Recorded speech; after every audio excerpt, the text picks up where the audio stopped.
ሰላም ጤና ይስጥልኝ እንደምንቆያችሁ ውድ አድማጮቻችን የፋስ ስፖርት ዩብ ነው። ተወዳጁና ተናፋቂው የእንግሊዝ ፕሪሚየር ሊግ ጨዋታዎች ቅዳሜና እሁድ ቀጥሎ ሲደረግ ቼልሲ ከሜዳ ውጪ ወደ ኤሚሬትስ ስታዲየም በማቅናት ከአርሰናል ጋር የሚያደርገው የለንደን ደርቢ ጨዋታ እጅግ ተጠባቂ ነው።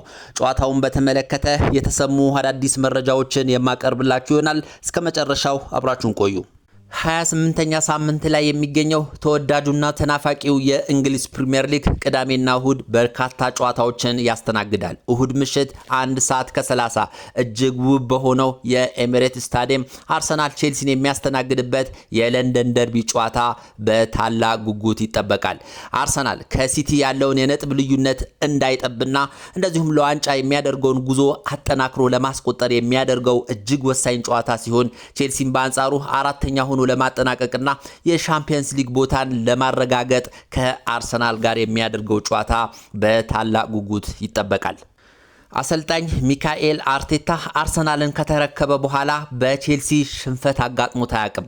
ያለፉትን 9ና 10 ጨዋታዎችን ስንመለከት አርሰናል ቼልሲን በማሸነፍ ረገድ ትልቅ ሪከርድ አለው ብሎ መናገር ይቻላል። በዚህ ዓመት እንኳን 3 ጊዜ ተገናኝተው ሁለቱን አርሰናል ማሸነፍ ሲችል አንዱን ጨዋታ ብቻ ነው በአቻ ውጤት ያጠናቀቁት። ስለዚህ ቼልሲ እንግዲህ አሰልጣኝ ሚካኤል አርቴታ እንግዲህ አርሰናልን ከተረከበ በኋላ ያለበትን የማሸነፍ ችግር በዚህ ጨዋታ ይቀርፈዋል የሚለው ጉዳይ ጨዋታውን በእጅጉ እንዲጠበቅ አድርጎታል። እንግዲህ አርሰናልና ቼልሲ በርካታ ጊዜ በመገናኘት የሚስተካከላቸው የለም። በአጠቃላይ እንግዲህ በታሪክ ሁለቱ ቡድኖች 213 ጊዜ ተገናኝተዋል።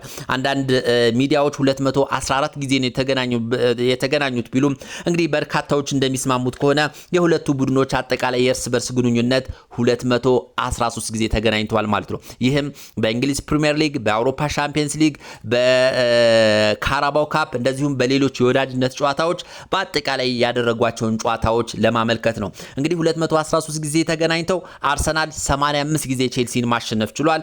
በአንጻሩ ቼልሲ 66 ጊዜ አርሰናል ማሸነፍ ችሏል። እንደዚሁም 62 ጊዜ ደግሞ ጨዋታቸውን አቻ በሆነ ውጤት አጠናቀዋል። እንግዲህ የሁለቱን በትልቅ የጎል ልዩነት የተሸናነፉበትን ጨዋታ ስንመለከት በአርሰናል በኩል ቼልሲን 2024 ላይ ነበረ። አርሰናል ቼልሲን 5-0 በሆነ ውጤት ማሸነፍ ችሏል። ይህም አርሰናል ቼልሲን ያሸነፈበት ትልቁ ውጤት ነው። 5-0 ማለት ነው። በአንጻሩ ቼልሲ እንግዲህ 2014 ላይ በአሰልጣኝ ሞሪኒዮ ስር እየተመራ እንግዲህ አርሰናልን 6-0 በሆነ ሰፊ ውጤት ማሸነፍ ችሏል።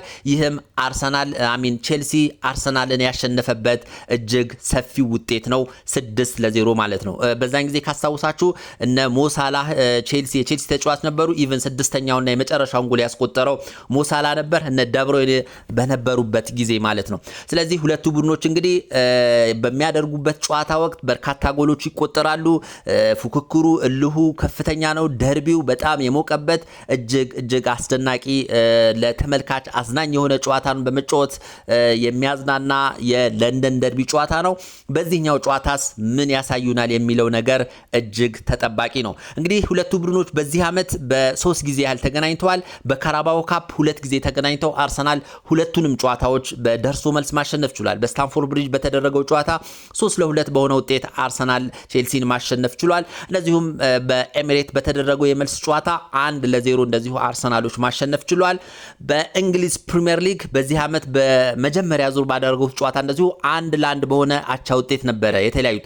ካስታውሳችሁ ሞሰስ ካይሴዶ በቀይ ካርድ ከሜዳ ገና በእርሊ ነበረ በጊዜ ነበረ በቀይ ካርድ ከሜዳ የተወገደው። ቼልሲ እንግዲህ የቀይ ካርድ ልዩነቱ ሳይበግረው እንግዲህ አርሰናልን ተቋቁሞ 1-0 በቻሎባ ጎል እየመራ ከዛ በኋላ አርሰናሎች ባስቆጠሩት ጎል 1-1 በሆነ ውጤት ማጠናቀቃቸው ይታወቃልና በዚህ ዓመት እንኳን ስንመለከት አርሰናል የተሻለ ሪከርድ አለው። 2 ማሸነፍ ችሏል። አንዱን ጨዋታ በአቻ ውጤት አጠናቋልና ቼልሲ እንግዲህ በአሰልጣኝ አርቴታ ስር ያለውን አርሰናልን ለማሸነፍ በእጅጉ ሲቸገር እናስተውላለን። እንግዲህ አሰልጣኝ ሊያም ሮዚነር ይህንን እርግማን ለመስበር ትልቅ ተጋድሎ ያደርጋሉ ተብሎ ይጠበቃል። እንግዲህ በአሰልጣኝ ጆዜ ሞሪኒዮ ይመራ የነበረው ቼልሲ እንደዚሁ በርካታ ጨዋታዎችን አርሰናልን ማሸነፍ ችሎ ነበር። 3 እና 4 ዓመት ያህል አርሰናል ቼልሲን ማሸነፍ አልቻለም ነበር። 8 ጨዋታዎች በአሰልጣኝ ሞሪኒዮ ስር ማለት ነው ተከታታይ 8 ጨዋታዎች ቼልሲ ነው አርሰናልን የበላይነት ወይ ማሸነፍ የቻለውና አሁን ደግሞ ጊዜው ነገሮች ተገልብጠው እንደዚሁ 10 ያህል ጨዋታዎች ቼልሲ አርሰናልን ማሸነፍ አልቻለምና በዚህ ጨዋታስ ምን ይከሰታል የሚለው ነገር ተጠባቂ ነው። የሁለቱ ቲሞች ወቅታዊ አቋም ስንመለከት እንግዲህ በፕሪሚየር ሊጉ ቼልሲ በአሰልጣኝ ሊያም ሮዚነር ስር አንድም ሽንፈት አላስተናገደም። በእርግጥ 2 ተከታታይ ጨዋታዎችን አቻ በሆነ ውጤት አጠናቋል። ከዛ ውጪ እንግዲህ አሰልጣኝ ሊያም ሮዚነር ቼልሲን ከተረከበ በኋላ ሽንፈትን አላስተናገደም። በፕሪሚየር ሊጉ፣ በሻምፒየንስ ሊጉ በአርሰናል ብቻ ነው በካራቦ ካፕ 2 ጊዜ ሽንፈትን ማስተናገድ የቻለው። እንግዲህ ባለፈው ሳምንት ቼልሲ በሚያስቆጭ ሁኔታ ከበርንሌ ጋር 1-1 በሆነ ውጤት ማጠናቀቁ ይታወቃል። ቼልሲ እንግዲህ ረጅም ደቂቃ 1-0 እየመራ እንግዲህ ወደ መጨረሻ አካባቢ በተቆጠረበት ጎል 1-1 በሆነ ውጤት አጠናቋል። በተመሳሳይ መንገድ እንግዲህ ከሊድስ ጋር ያደረገውም ጨዋታ እንደዚሁ 2-2 በሆነ አቻ ውጤት ማጠናቀቁ ይታወቃል። እንግዲህ ቼልሲ 2-0 እየመራ በመጨረሻዎቹ ደቂቃዎች በተቆጠሩበት ጎል እንደዚሁ ካምባክ ተደርጎበት 2-2 በሆነ አቻ ውጤት ጨዋታውን አጠናቋል። ይህም ለቼልሲ በእጅጉ የሚያስቆጭ ውጤት የተመዘገበበት ነበረ። ከዛ ውጪ በኤፍኤ ካፕ ቼልሲ ሁል ሲቲን 4-0 ማሸነፍ ችሏል። እንደዚሁም ወልቭስን 3-1 ማሸነፍ ችሏል። በአርሰናል ብቻ 1-0 በሆነ ውጤት ተሸንፏልና ያለፉትን 5 የቼልሲ ጨዋታዎችን ስንመለከት ወጣ ገባው የሆነ አቋም እያሳየ ተመልክተናል። የቼልሲን ሁኔታ ስንመለከት ማለት ነው። በአንጻሩ አርሰናል እንግዲህ ተከታታይ 2 የፕሪሚየር ሊግ ጨዋታዎችን ነጥብ ጥሎ ነገር ግን በለንደን ደርቢ ቶተንሃምን አስተናግዶ 4-1 በሆነ ውጤት ማሸነፉ ለአርሰናል ትልቅ መነቃቃት የፈጠረለት ውጤት ነበረ። እንግዲህ አርሰናል ከወልቭስ ጋር 2-2 በሆነ አቻ ውጤት ማጠናቀቁ ይታወቃል። እንደዚሁ ካምባክ ተሰርቶበት ነው እንግዲህ 2-0 ይመራ የነበረው አርሰናል እንግዲህ በመጨረሻ ደቂቃዎች በተቆጠረበት ጎል 2-2 አቻ በሆነ ውጤት ጨዋታውን አጠናቋል። ብሬንት ከብሬንትፎርድ ጋር እንደዚሁ 1-1 በሆነ ውጤት አጠናቋል። እንደዚሁም ሰንደርላንድን 3-0 ማሸነፍ ችሏል። ሊድስ ዩናይትድን 4-0 ማሸነፍ ችሏልና የአርሰናልን ያለፉት 5 ጨዋታዎችን ስንመለከት በ2 ጨዋታዎች ብቻ ነው ነጥብ ሊጥል የቻለው። ከዛ ውጪ ሌሎች ጨዋታዎችን በሰፊ የጎል ልዩነት በማሸነፍ በአስደናቂ እንቅስቃሴ ላይ ይገኛል። በተለይ ቶተንሃምን በለንደን ደርቢ 4-1 ያሸነፈበት ጨዋታ እጅግ የአርሰናል ተጫዋቾች የተወደሱበት ጨዋታ ነበረ። ኤብሬች ኢዜም ትልቅ የጨዋታ እንቅስቃሴ ያሳየበት ጨዋታ ነበረ። ስለዚህ አርሰናል እንግዲህ የዋንጫ ፉክክሩ ላይ ተጋድሎ ለማድረግ ምክንያቱም ማንቸስተር ሲቲ ከኋላ እየተነፈሰበት ነው የሚገኘው። የነጥብ ልዩነቱ በጣም ጠቧል። ስለዚህ አርሰናል እንግዲህ በቼልሲ የሚሸነፍ ከሆነ የዋንጫው ጉዞ አጣብቂኝ ውስጥ ነው የሚገባው ብሎ መናገር ይቻላልና ስለዚህ እንግዲህ ለአርሰናል ቼልሲን ማሸነፍ የሞት ሽረት ትግል ነው ብሎ መናገር ይቻላል። ለቼልሲም ተመሳሳይ መንገድ ነው። ምክንያቱም ማንቸስተር ዩናይትድ፣ ሊቨርፑል በቅርብ ርቀት ከቼልሲ አጠገብ ነው የሚገኙት። ኢቭን ማንቸስተር ዩናይትድ ከቼልሲ የተሻለ ነጥብ አለው። ሊቨርፑልም በተመሳሳይ ነጥብ ላይ የሚገኙ ቲሞች በመሆናቸው እንግዲህ የአውሮፓ ሻምፒየንስ ሊግ ቦታን ለማግኘት ትልቅ ፉክክር ይጠብቋልና ይህን ጨዋታ ለቼልሲ እንደ ቀላል የሚታይ ጨዋታ አይደለም። የእንግሊዝ ፕሪሚየር ሊግን ስንመለከት የደረጃ ሰንጠረዡን አርሰናል 61 ነጥብ በመያዝ በመሪነት ደረጃ ላይ ይገኛል። በእርግጥ 28 ጨዋታ ነው ያደረገው። አንድ ተጨማሪ ጨዋታ ተጫውቷል አርሰናል ከሌሎች ቡድኖች። እንደዚሁ ማንቸስተር ሲቲ 56 ነጥብ በመያዝ ሁለተኛ ነው። አስቶን ቪላ 51 ነጥብ በመያዝ ሶስተኛ ደረጃ ላይ ይገኛል። ማንቸስተር ዩናይትድ 48 ነጥብ አለው።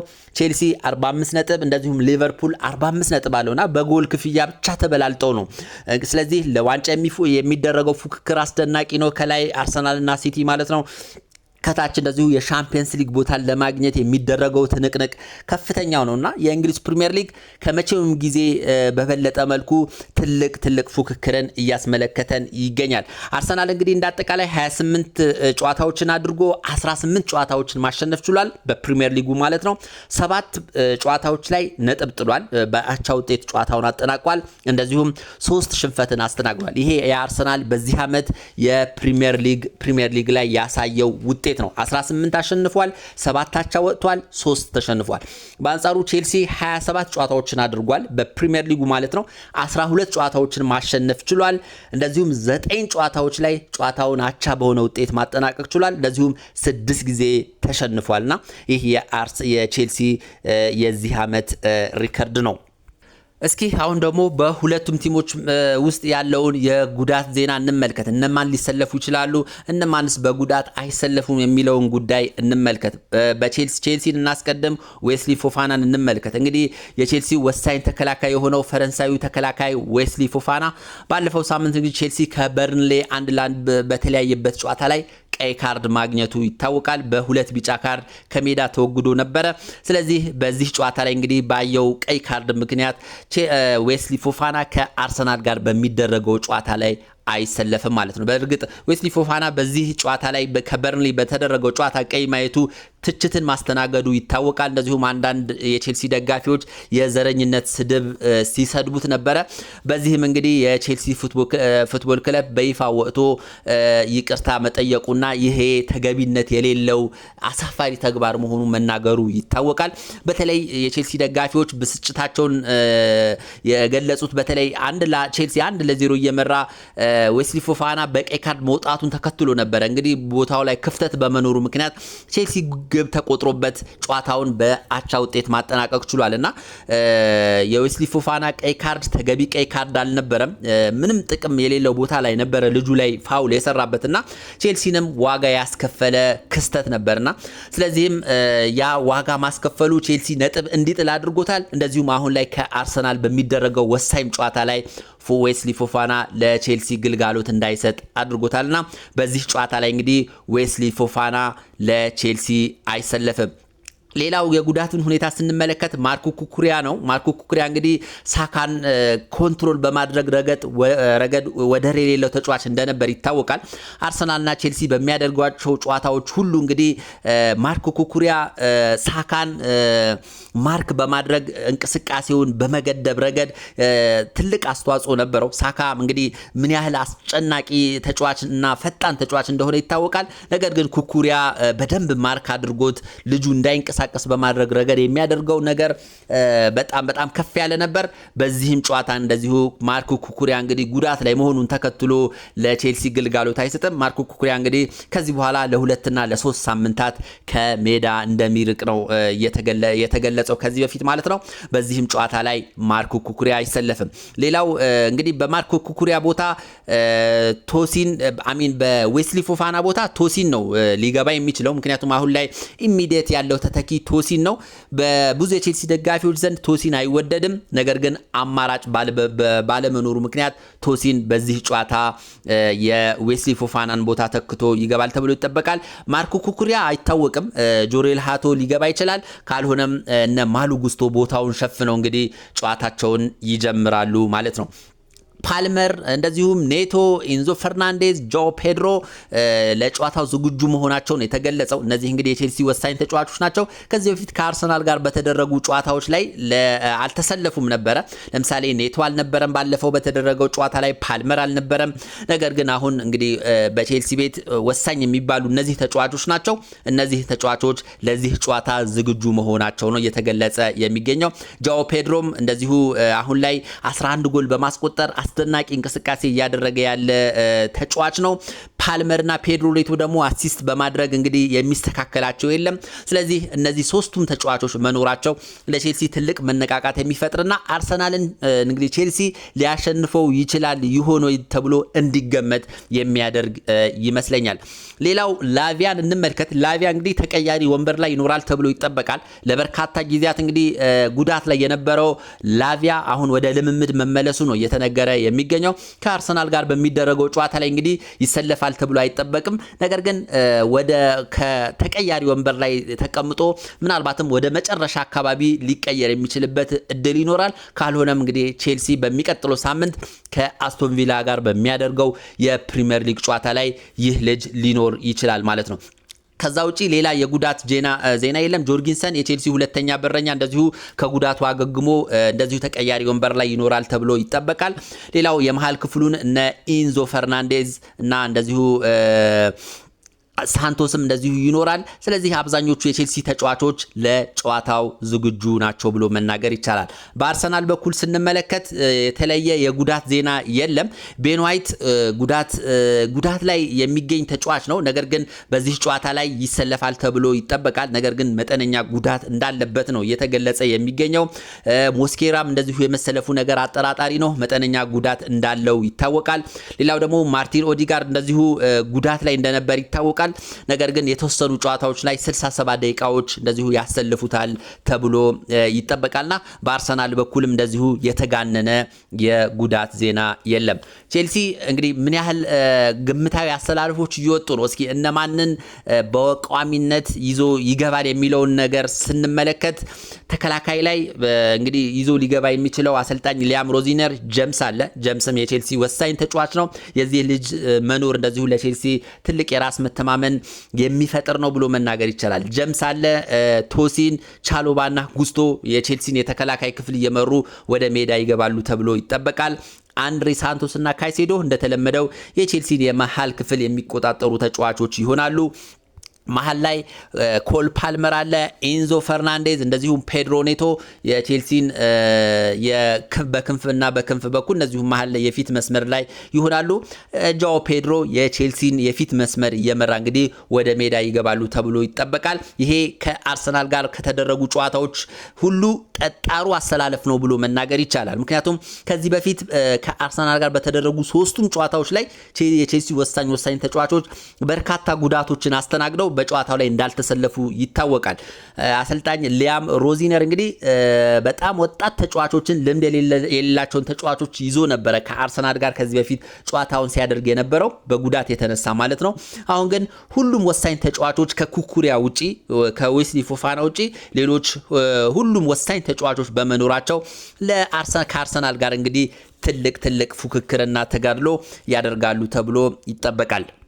ስለዚህ እሁድ አመሻሽ 1 ሰዓት ከ30 እንግዲህ የድፍን ዓለም አይኖች ሁሉ አይኖቻቸውን ፍላይ ኤሚሬትስ ስታዲየም ላይ ይተክላሉ። በምን አይነት ጨዋታ ያስመለክቱናል? ውጤቱ ምን ይሆናል? አርሰናል ቼልሲን አሸንፎ ከማንቸስተር ሲቲ ያለበትን ስጋት ኦር የነጥብ ልዩነት ያሰፋል ወይስ እንደዚሁ ሽንፈት አስተናግዶ ዋንጫውን ለሲቲ ሊያስረክብ የሚችልበት እድልን ይፈጥራል የሚለው ጉዳይ ተጠባቂ ነው። ቼልሲ ቶፕ 4 ሆኖ ያጠናቅቃል። አርሰናልን በማሸነፍ ከዚህ በፊት ያለበትን በተከታታይ ትልልቅ 7 እና 8 ጨዋታዎች የመሸነፍ ሪከርዱን ያሻሽላል። እንደዚሁም ለሻምፒየንስ ሊግ ቦታው ላይ ብቁ ይሆናል ወይ የሚለው ጉዳይ እንግዲህ በታላቅ ጉጉት እንዲጠበቅ አድርጎታል።